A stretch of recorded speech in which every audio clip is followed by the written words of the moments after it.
மகா பெரியவா சரணம். நன்றி தினமலர், மார்ச் 3, 2018. மகா பெரியவரிடம் சந்தேகம் கேட்கும் எண்ணத்துடன் வணங்கினாள் ஒரு பெண். என்ன விஷயம் என விசாரித்தார் சுவாமிகள். குடும்பத்தில் பிரச்சனை சுவாமி, அதெல்லாம் தீரணும்னு நிறைய ஸ்லோகம் சொல்கிறேன். எல்லாம் சொல்லி முடித்து சாப்பிட மதியம் 1 மணி ஆகிவிடும். இவ்வளவு ஸ்லோகம் சொல்லியும் என் பிரச்சனை தீரவில்லை. சுவாமிகள் தான் வழிகாட்டணும் என்றாள். அவளை கனிவுடன் பார்த்தார் சுவாமிகள். ஸ்லோகங்களை எப்படி சொல்கிறேள்?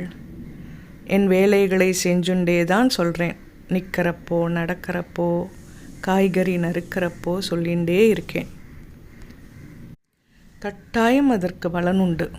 சஷ்டி கவசம், திருப்பாவை, விஷ்ணு சஹஸ்ரநாமம், தேவாரம், திவ்ய பிரபந்தம் என எத்தனையோ ஸ்லோகங்கள் தமிழ்லேயும் இருக்குது, சமஸ்கிருதத்துலேயும் இருக்குது. எல்லாம் விசேஷ பலன் தரக்கூடியவை.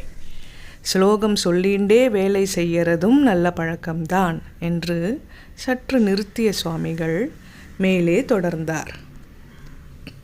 இருந்தாலும் பெரிய அளவில் பலன் பெற மன ஒருமைப்பாடு அவசியம். சமைக்கணும்னா அடுப்பு பக்கத்தில் தானே சமைக்க முடியும். காய்கறி நறுக்கணும்னா அரிவாள் மனை காய்கறிகளை பக்கத்தில் வச்சுக்கணும். குளிக்கணும்னா தண்ணீர் வாளி பக்கத்தில் இருக்க வேண்டாமா? பகவான் எல்லா இடத்திலும் இருக்கிறாருங்கிறது உண்மைதான். ஆனால் நம் மனம் எல்லா இடத்துலையும் இருக்கிற பகவானை உணரக்கூடியதா இல்லையே. மனசில் பகவான் இல்லாமல் வெறுமனே ஸ்லோகத்தை முணுமுணுத்தால் முழு பலன் எப்படி கிடைக்கும்?